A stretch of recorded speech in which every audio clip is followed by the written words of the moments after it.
Hello friends, hope you all are fine and doing good. This is my first video of quiz MCQs for GK for biology. इसमें मेरे पास 12 questions हैं जो बहुत ही important है exam point of view से. It will be a series of 200 to 300 questions जिसमें हमारे 500 तक इम्पॉर्टेंट क्वेश्चंस हैं जो वो कवर हो जाएंगे. So let's start with our first question, that is, which of the following is a blood vessel that carries blood away from the heart? तो जो हार्ट होता है वहाँ तक ब्लड को लेके भी आना होता है और हार्ट से ब्लड को लेके भी जाना होता है. जो ब्लड हार्ट तक आ रहा होता है उसमें ऑक्सीजन नहीं होती. जो ब्लड हार्ट से बॉडी तक जा रहा होता है उसमें ऑक्सीजन प्रेजेंट होती है.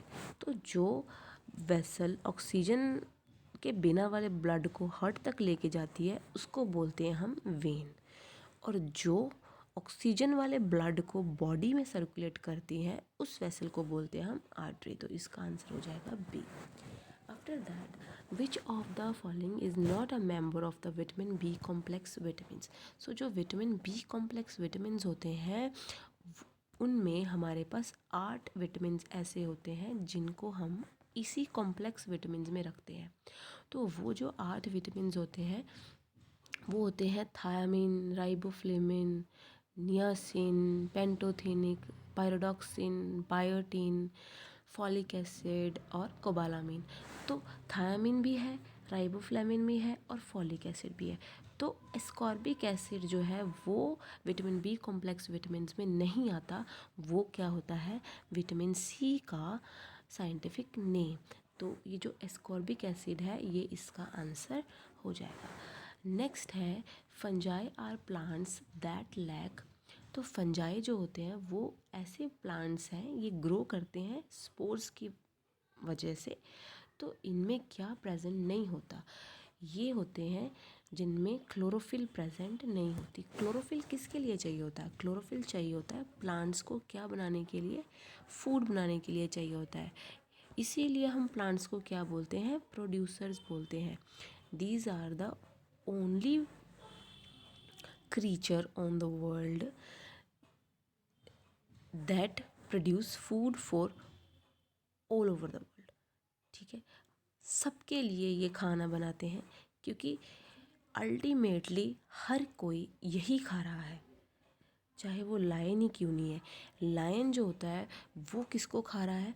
वो किसी भी ऐसे एनिमल को खाता है जो उससे कमज़ोर होता है. जैसे उन्होंने काऊ को खा लिया, तो ये जो काऊ है वो क्या खा रही है? वो भी तो अल्टीमेटली प्लांट्स को ही खा रही है. तो प्लांट्स ही होते हैं जो इस पूरी दुनिया में एनर्जी प्रोवाइड करने का काम करते हैं.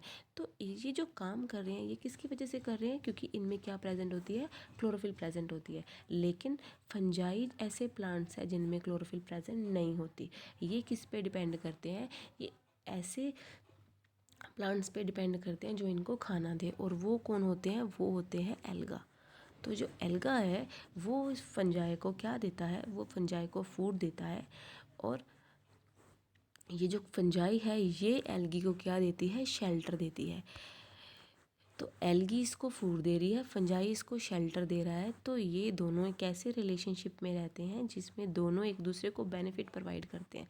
और बायोलॉजी में ऐसा रिलेशनशिप जिसमें दोनों पार्टनर्स एक दूसरे को बेनिफिट प्रोवाइड करते हैं उसको हम बोलते हैं सिम्बायोटिक रिलेशनशिप. सिम्बायोटिक रिलेशनशिप जिसमें दोनों पार्टनर एक दूसरे को बेनिफिट प्रोवाइड करते हैं. तो एल्गा उसको फूड दे रहा है क्योंकि उसके पास क्लोरोफिल है और फंजाई उसको शेल्टर दे रही है. तो नेक्स्ट हमारे पास है what makes a reptile a reptile. तो जो रेप्टाइल होते हैं उनको हम रेप्टाइल क्यों कहते हैं? क्योंकि वो रेप्टाइल एग लेइंग होते हैं. ठीक है, बाकी cold blooded, warm blooded, non hearing ये और भी एनिमल्स होते हैं. लेकिन रेप्टाइल को रेप्टाइल हम इसीलिए कहते हैं क्योंकि उनमें एक ऐसा कैरेक्टर होता है जिसकी वजह से उनको रेप्टाइल बोलते हैं और वो होते हैं एग लेइंग. ये अंडे देते हैं. ठीक है, उसके बाद है which blood vessel have the smallest diameter. तो हमारे पास 3 तरह की ब्लड वेसल्स होती हैं. एक होती है आर्टरी, जो जैसे मैंने आपको फर्स्ट क्वेश्चन में बताया था, एक होती है वेन, ये ऑक्सीजन वाला ब्लड कैरी करती है, ये कार्बन डाइऑक्साइड वाला ब्लड कैरी करती है। एक होती है कैपिलरी। ये जो कैपिलरीज होती हैं यही होती हैं जिनका जो डायामीटर होता है वो सबसे कम होता है। इनका डायामीटर 5 to 10 माइक्रोन मीटर होता है। और जो आर्टरी होती है इनका डायामीटर 30 माइक्रोन मीटर तक चला जाता है। तो ये जो होती हैं ये सबसे कम डायामीटर की होती हैं। कैपिलरीज का क्या काम होता है, देखो जो आर्टरी होती है वो तो जो ब्लड होता है उसको हार्ट से लेके पूरी बॉडी तक तो ले जाती है, लेकिन हमारे सेल्स, हमारे टिश्यूज़ तक ब्लड को लेके जाने का काम कौन करता है, वो करती है कैपिलरीज। ठीक है, तो इसका आंसर हो जाएगा कैपिलरी। उसके बाद विच of the following is airborne disease. Airborne disease का मतलब क्या है, जो हवा से फैलती हैं। तो हवा से फैलने वाली जो हमारी डिजीज़ है वो है मीज़ल्स। ठीक है, मीज़ल्स। उसके बाद उसके बाद है a yellow dust appears on the finger whenever we touch the middle of the flower. These tiny yellow grains are one of the most precious substances in nature because they contain the secret of plant life. What is this dust called. तो ये जो dust होती है उसको हम पहले बता देती हूँ, इसको इसको पोलन बोलते हैं, पोलन ग्रेन्स बोलते हैं। ये जो पोलन ग्रेन्स होते हैं यही प्लांट्स की रिप्रोडक्शन में हेल्प करते हैं। रिप्रोडक्शन क्या होती है, प्लांट्स के जैसे ही और प्लांट्स बनाना, उसको हम रिप्रोडक्शन बोलते हैं। तो उस रिप्रोडक्शन के लिए ही क्या होते हैं, पॉलन्स होते हैं।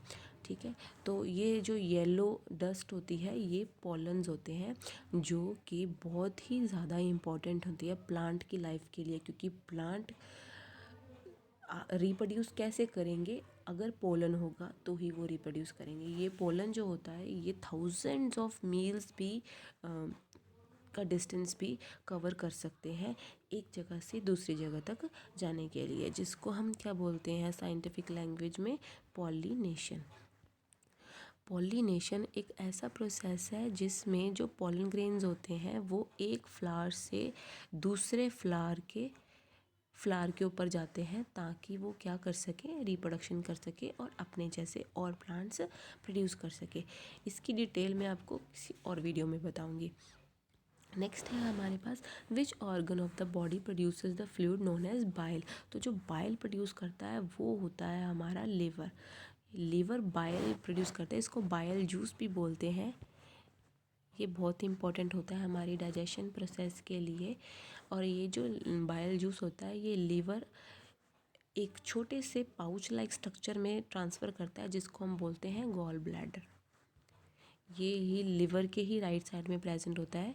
गॉल ब्लैडर में जाके ये इकट्ठा हो जाता है और धीरे धीरे से ये जो गॉल ब्लैडर होता है ये इसको सिक्रीट करता रहता है ताकि ये हमारी डाइजेशन में हेल्प कर सके। After that which of the following hormone is a steroid. तो जो स्टीरॉयड हार्मोन है वो इनमें से कौन सा हार्मोन है।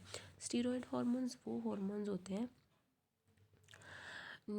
जो जैसे टेस्टोस्टेरोन होता है, एस्ट्रोजन होते हैं, ये हार्मोन्स इनको हम स्टीरॉयड बोलते हैं। फैट हार्मोन्स होते हैं इसको हम बोलते हैं, तो ये होता है एस्ट्रोजन। ठीक है, उसके बाद हमारे पास आ जाता है which of the following is not a function of the liver. तो लिवर का फंक्शन कौन सा नहीं है, regulation of blood sugar, activation of enzymes, detoxification और रिप्रोडक्शन। तो रिप्रोडक्शन जो है वो लिवर का फंक्शन नहीं होता, रिप्रोडक्शन रिप्रोडक्टिव पार्ट्स का फंक्शन होता है। बाकी डिटॉक्सिफाई करना, डिटॉक्सिफाई का मतलब अगर कोई ऑर्गेनिज्म या फिर ह्यूमन बींग्स अल्कोहल कंज्यूम करते हैं तो अल्कोहल की जो डिटॉक्सिफिकेशन होती है वो हमारे लिवर में होती है। काफ़ी सारे ऐसे एंजाइम्स होते हैं जो बिना एक्टिवेशन के काम नहीं करते, वो एक्टिवेशन हमारी लिवर में होती है।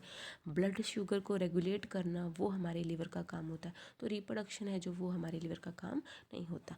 नेक्स्ट है which of the following is are the main function of lymphocytes. So जो लिम्फोसाइट्स होते हैं वो हमारी बॉडी के सोल्जर्स होते हैं या फिर हमारी बॉडी के ऐसे सेल्स होते हैं जो हमें बीमारियों से इम्यून करते हैं। तो वो लिम्फोसाइट्स का मेन फंक्शन क्या होता है?